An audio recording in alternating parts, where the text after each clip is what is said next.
You're not going to do this alone. If you want to work in the cleared space, if you want to work for a company like Palo Alto, Google, Microsoft, get out there and meet people. I would say start reading a book, but one of the reasons I knew the right books to read was because I knew somebody.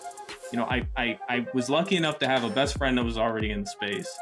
And you were lucky enough to have a professor that really saw your potential. I think our story is really one of networking and one of leveraging those relationships, right?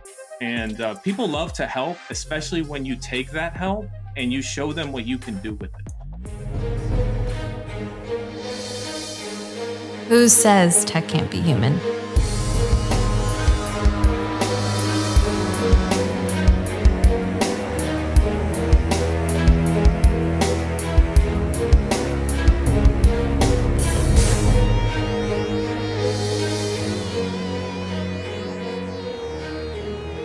What's going on, Hacker Valley fam? Welcome back to the show.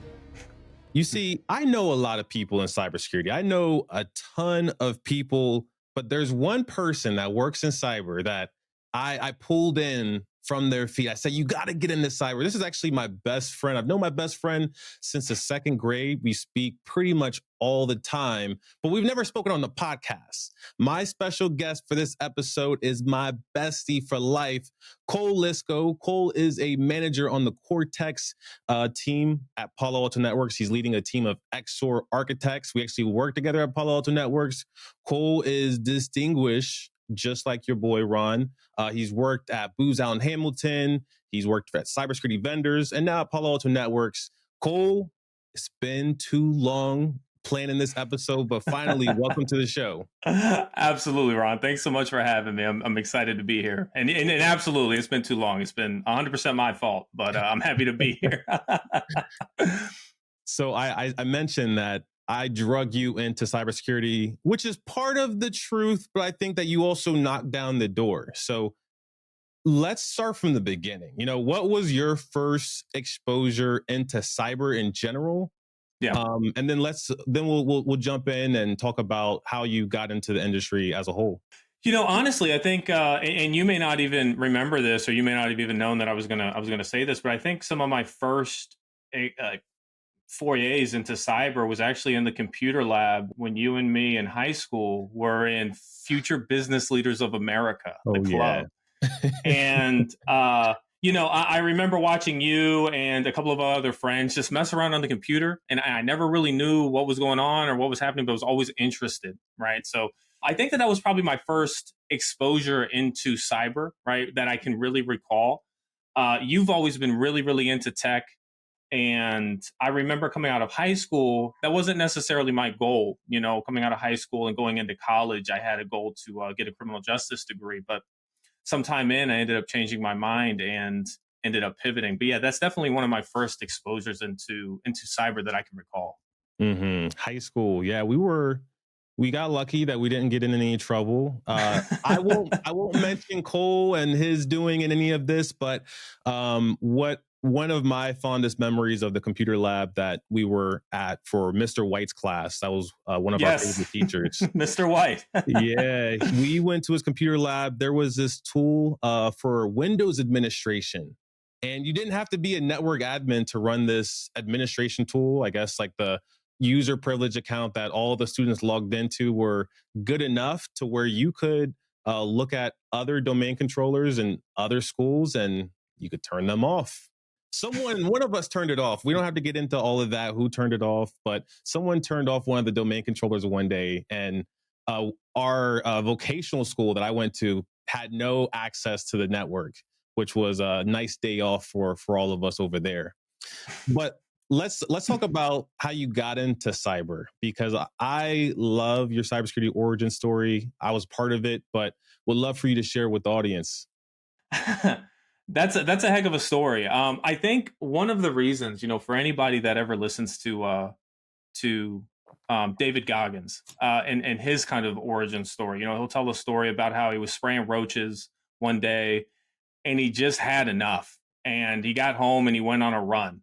And that's effectively his origin story. And then the next day he ran, and the next day he ran, ended up going to Hell Week.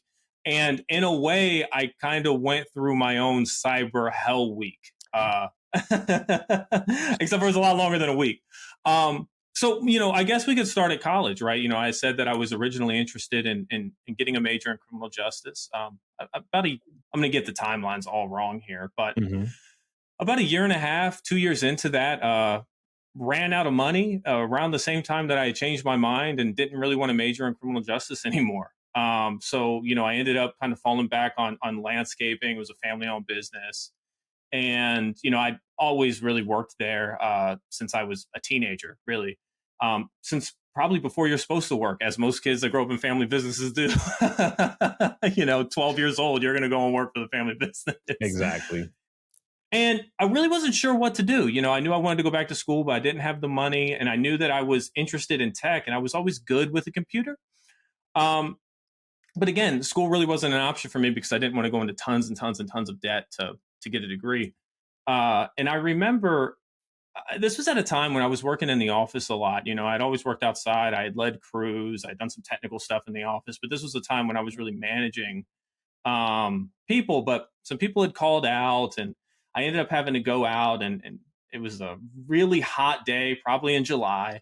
And I was in a van that didn't have any air conditioning. And I'm just done, finished. I don't want to do this anymore. And I didn't really see the career going anywhere for me. It really wasn't what I wanted to do.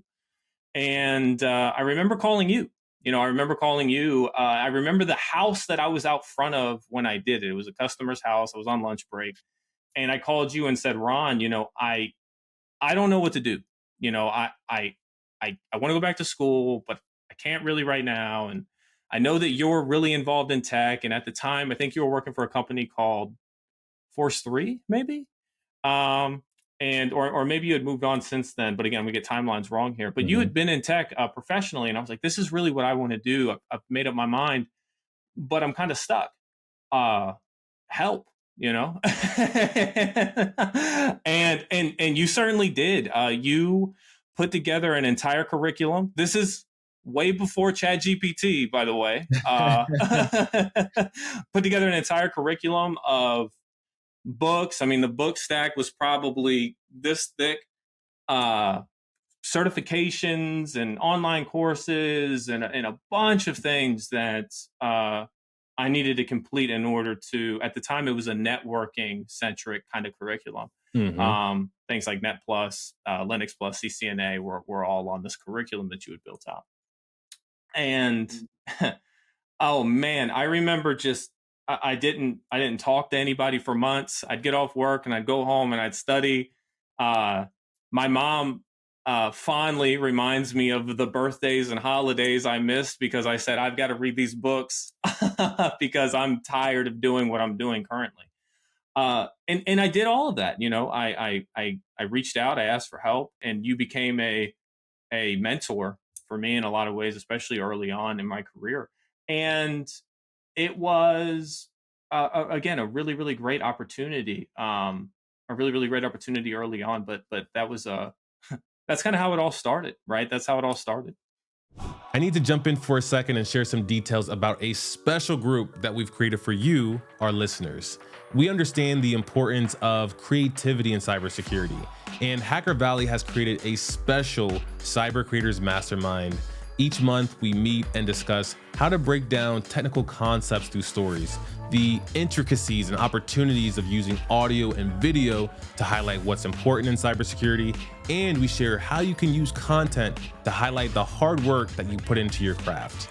You can check out the mastermind by visiting hackervalley.com/mastermind. We'd love to help unlock your creative potential and would love to see you there. There's a few key points I want to add into the story. I'll never forget that day either, because I was in my car. I was working at Booz Allen Hamilton. I happened to be in my car, and you called, or I called you, one of the two. And then I called. It was yeah. And then you're like, "Yo, how much can I make if I were to start working, in tech?" And I was like, in 3 to 6 months, I think 35,000. And you're like, 35,000. I was like, 35,000, maybe 35. Yeah, 35. Yeah. And This was a very special time in life because this was during when most people were out at college. You know, me and you, we went to community college. So we're back home just being regular young 20s. And it was a good opportunity to have something to fill that extra time in from not like going to in-person class. It was also a great opportunity for me to, understand, do I actually know what I think I know? Like, is this actually a path? And to see you be able to test it was awesome. And landing that first job, it was at Force 3. This was the Yes. company. It was a network. They did network consultation, network engineering, network architecture, and you got that job. I believe that you were making 45,000. Yeah, it was a pleasant surprise to me. Very happy, right? I'm pretty sure I spent it all on a car in early 20s, on my car and girlfriend. And one other thing that you brought up, Ron, that's I think incredibly important is this was a time when a lot of our friends, I mean, almost all of them were in college and things like that. So this is actually an incredibly scary time for me because there was this stigma around if you weren't going to college, then you were doing something wrong. You were doing something that you shouldn't be doing. Everybody needs to go to college because you'll never get a good career if you don't go to college. You have to go to college. I mean, ultimately, I ended up getting my degree years later, but it was incredibly scary for me. I mean, especially 20, 21, something like that, to kind of take this leap of faith, especially with all the stigmas around, like, oh, well, I'm not in school and I'm working, and oh, by the way, I'm going through a certification course that my best friend built out. So like, wow, there was like he must do it a lot. It's like, no, it's the first one. Yeah, right. There was a lot of eyebrow raising and a lot of are you sure you want to do this? And no, it was a scary time for me, a very unsure time, but happy I took that leap of faith, right? I mean, if you're gonna take a risk, I guess take a risk, Mm-hmm. There was another event that I thought was really special, which was going into cleared work. A lot of people feel as though cleared work is something that you're blessed with. Like it comes down from the heavens and the NSA or CIA, they call you and they want to recruit you. But for me and you both, it was very different. I'll share my experience and I would love for you to share yours. Like for me, it was having a AACC professor, a professor at our community college. This guy, his name is Chad Price, really great leader in the space still. He was my college professor for a network security course, and the content in the book was typically wrong because back then, this was like 2010, books weren't updated as frequently as they are now, and books still get outdated pretty quick. All the content in this book was outdated, and I was constantly given the class the proper way to run these commands in addition to what the instructor was.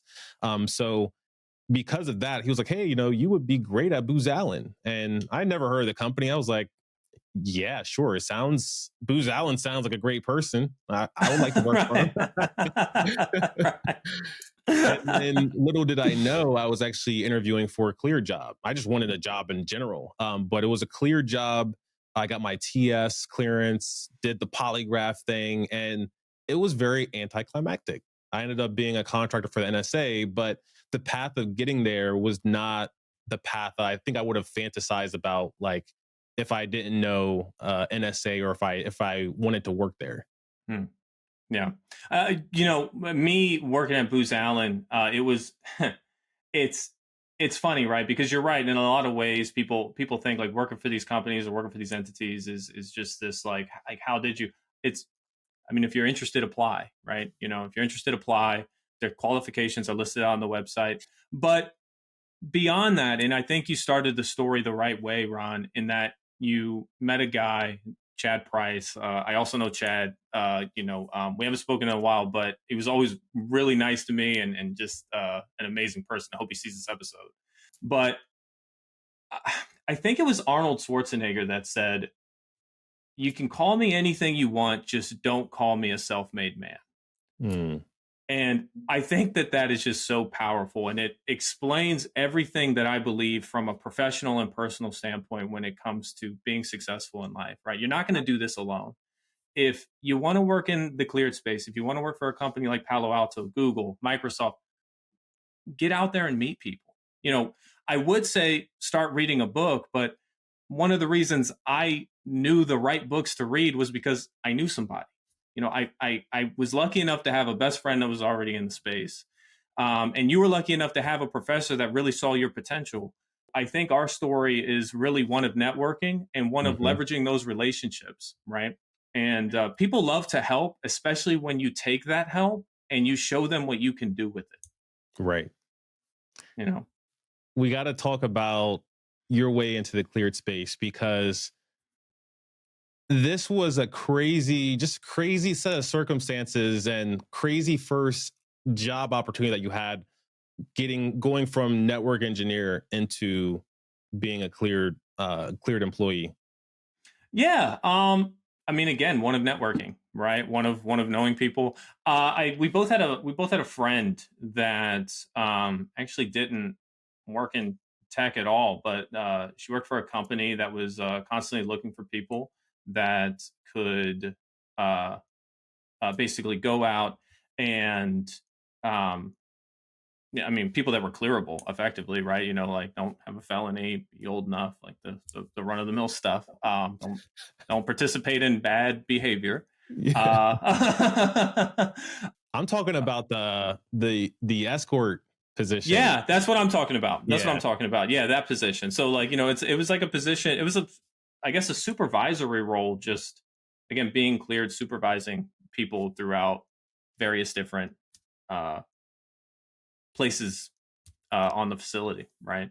What it was a glorified babysitter for non-cleared workers. Like, I'm supposed to make sure that they're not getting in no trouble. I'm not the one looking at the docs or whatever the case is, but I'm just making sure that they're not either.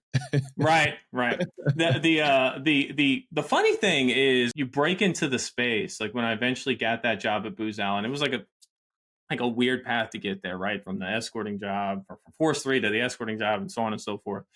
And you get there and you realize, and you talk to people, you talk to people that were hired under whatever circumstances, and you kind of realize, like, hey, how did you get here? How did you get here? What led you to this path? Oh, you moved here from out of state, or whatever the case may be.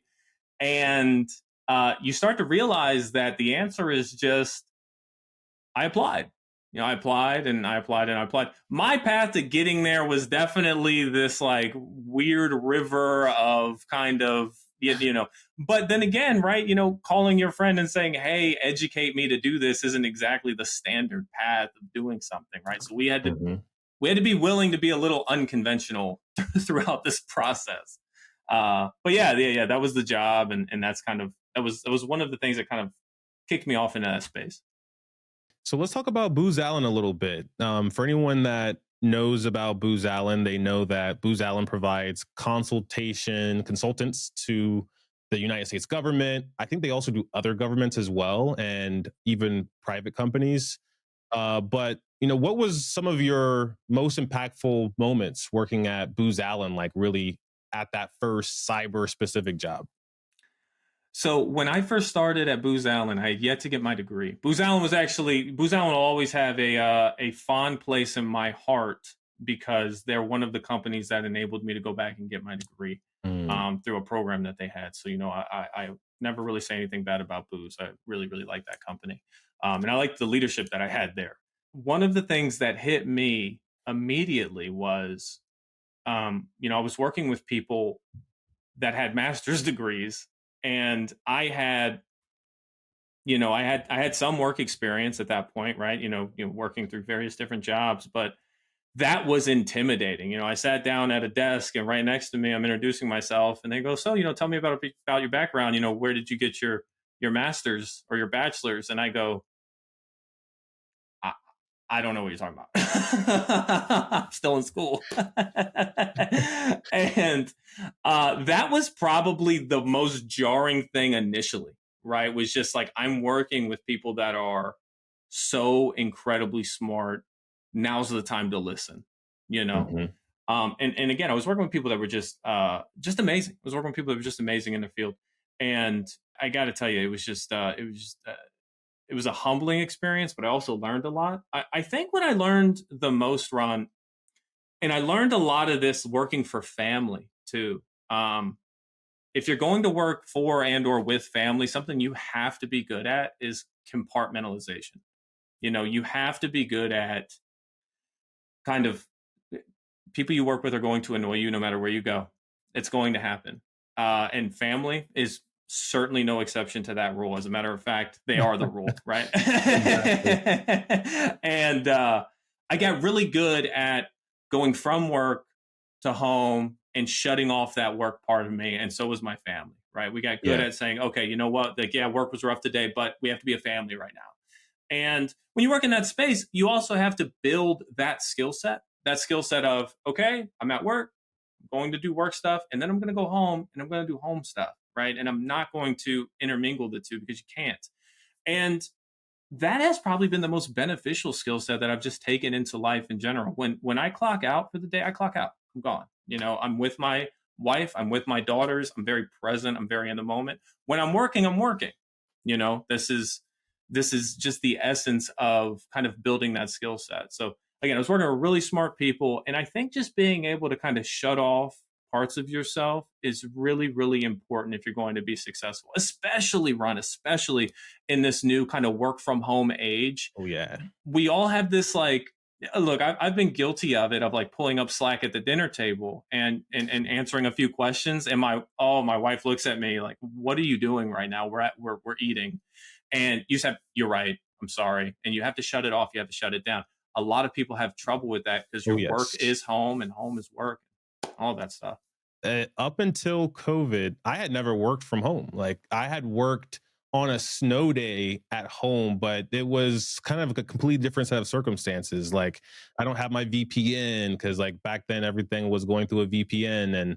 But now every day people work part of their day from home, like through Slack, probably through texting and driving, which is very dangerous, but a lot of people do it. I've seen it. I've been in the car with people while they do it. I have not done it, on the record. Yeah, right. Don't text and drive. I think that's a good skill to have, though, is like that compartmentalization. I've been working on mine, especially running a company and leading teams. The best leaders at work kind of will display how their employees should represent balance in their life. If the manager's always working, the employees are going to feel like they always have to work. Mm-hmm. But now you're a manager, though. You're a manager at Palo Alto Networks. How do you display that at your job?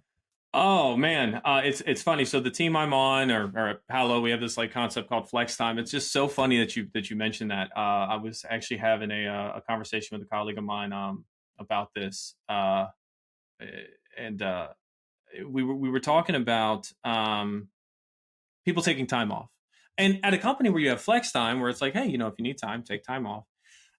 What you find, and what I noticed about myself, is I was actually working more than I ever had with a company that gave me allotted hours to take off. And I think part of that is psychological. Like, if a company gives you 8 hours a month or 10 hours a month to take off, you feel like you really earned it and you can take that, Mm-hmm. But when you don't see that populate in a PTO bank, it's a little hard to take off. One thing I had to do, and one of my colleagues called me on it. They were like, hey, I've told my team, hey, take time off. You've got the time, go take it. We will be here when you come back. The problems will be here when you come back, I assure you. And one thing a colleague of mine and my old manager actually recommended to me, he goes, hey, listen, if you want people to take time off, you need to take a little time off too. And you need to kind of lead by that example. And I had looked at my PTO bank, or it's called FTO, flex time off. But I looked at it and I go, man, I haven't really taken off at all in months. And neither had my team. So especially the people that I was asking to take off. So I've tried to be better about that. I've tried to, especially around the holidays, to take some time off, spend time with the family, and during like one-on-ones and stuff like that, I always encourage people like, hey, take time off, have that work-life balance. You're no good to me if you're burnt out. One thing that I'll never forget about you is you were managing people at a landscaping company. You mentioned working for your dad's landscaping company. And I'll never forget that the employees were, I would call it, shocked or surprised that you were efficiently leading them. I think they were a little mad about it, that you were good at it. I think that for you specifically, you've always had a little bit of a leadership bone in you. Like, do you think that that experience helped you now, or do you think this is like something that's more ingrained? Yeah, I think this is a hotly debated topic. Some people will tell you leaders are born, and some people will tell you that they're bred. I believe that they're bred. I think that, the first couple of months, especially I had leading the crews and the teams that I was leading at that company, were rough, to say the least. I mean, they were rough. Managing, and again, remember, I'm early 20s at this point, I'm 33 now. Managing seems like the easiest thing in the world until you're managing, right? And and then all of a sudden, all of the nuances start to kind of weigh in.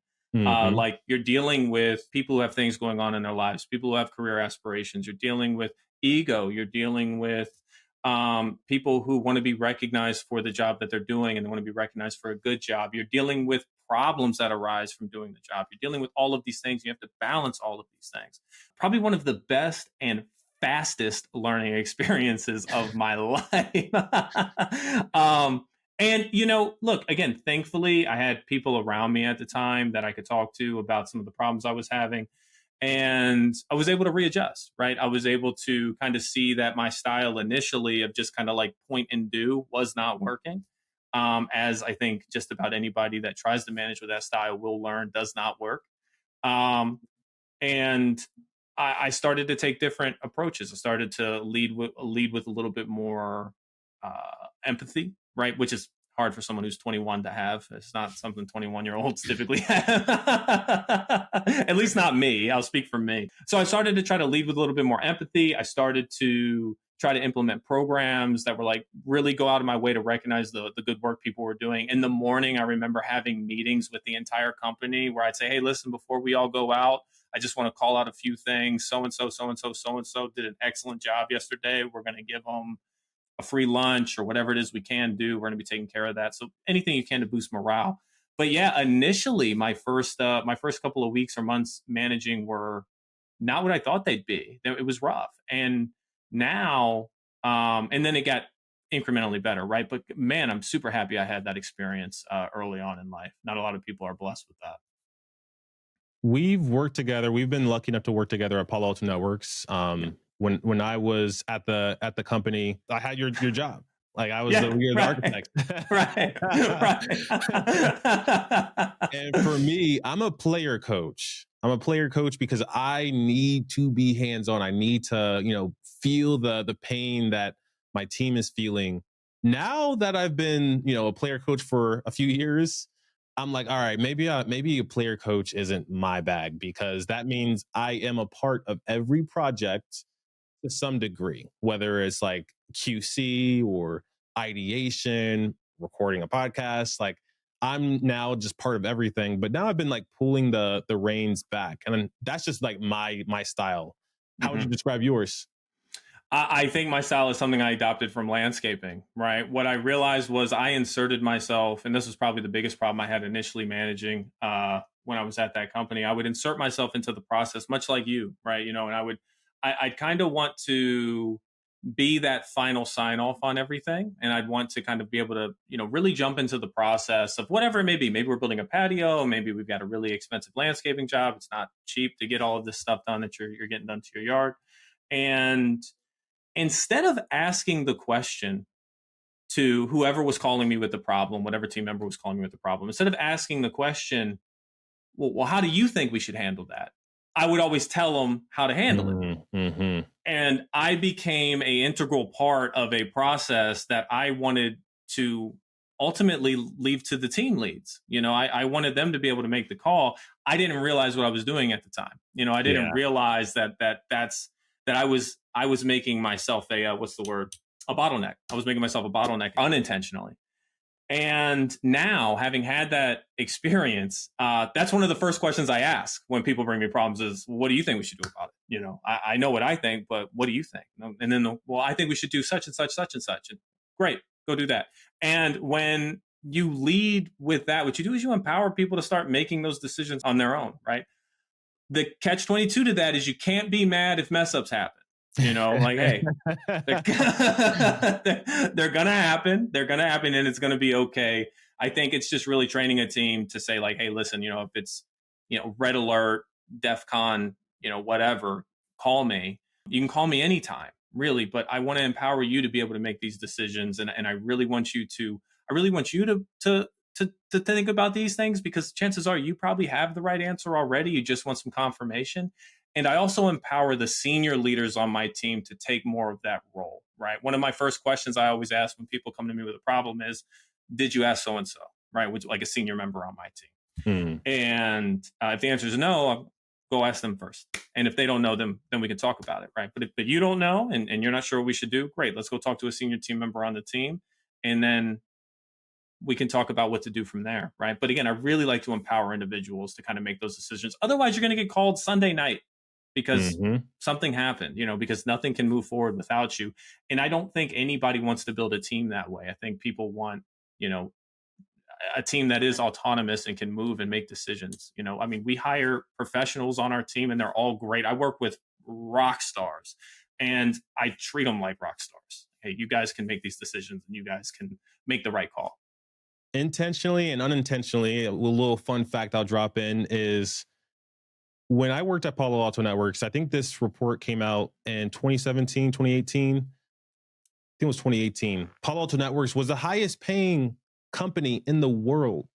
And little do people know, the Palo Alto Networks CEO also is, I mean, they call him the Tom Brady of business because he's worked at SoftBank, and the turnaround that he did at Palo Alto Networks is legendary, spending like $2 billion over the course of 2 years. Like that's what you call growth on acquisitions. And one of the cool things about, you know, looking at the Palo Alto Networks as a whole, but especially you, is you started as kind of this focused practitioner, focusing on the offensive side at Booz Allen, focusing on threat intelligence at other companies. And now at Palo Alto Networks, you're still focused on the cybersecurity, but you're becoming more of a leader. And once you become a manager and a leader, I think that then the paths get very, you know, there's many paths that open up. You go down the leadership path where you become like a senior, middle, high level executive even. And then on the other hand, I could go start my own thing. And then on the other hand, I could stay exactly right where I'm at and not touch nothing. You know, where are you leaning, looking into the future? I mean, I'll say this, you know, the only time I ever watch Kramer is when Nikesh is on, right? The CEO of Palo. I go out of my way to make sure I'm watching it. We've had conversations offline about this. Big fan of Nikesh. Big fan of Nikesh. I'll say that. Should I leave Palo Alto? I'm a big fan of Nikesh. I just think that he's done an excellent job leading the company in the direction that it's gone. And you know, some of the calls that he's made are just excellent. In terms of what's next for me, I'm really happy working at Palo right now. You know, I'm working for a top cybersecurity company, if not the top cybersecurity company in the world. I think that they're just excellent and they're always on the bleeding edge and they're not scared to try new things. I really like leading my team. You know, of course, eventually we all want to see our career progress, and whether it be progress upwards or laterally. I've definitely given some thought to that. I think for right now, I'm pretty happy climbing that ladder at Palo. You know, I really enjoy the atmosphere. I enjoy the company. I just think it's really, really great. And again, I love the people that get hired at Palo. Right, the talent pool here is insane. Yeah, I love that. I miss it. I miss, you know, getting my hands dirty with the tech, especially at Palo, because it has so many different companies and speedboats that were running all types of different directions. But I'm excited to see what's next for you. I'm so excited. You've been crushing it. You're one of the most successful people that I know, and wanted to say thank you. Thank you for finally coming on the show. It's been way too long. You've been working at cyber for over 10 years, and it's been too long to have you on the podcast. But I wanted to make sure that the audience, spends a second, go to LinkedIn, follow Cole, check out what he's doing at Palo Alto Networks. Cole's always building his team. They're always growing over there at Palo. So you might want to follow him because you never know when that next opportunity is going to post up, and Palo Alto Networks is special. Cole's just about as special as Nikesh, even more so. But with that, we will see everyone next time.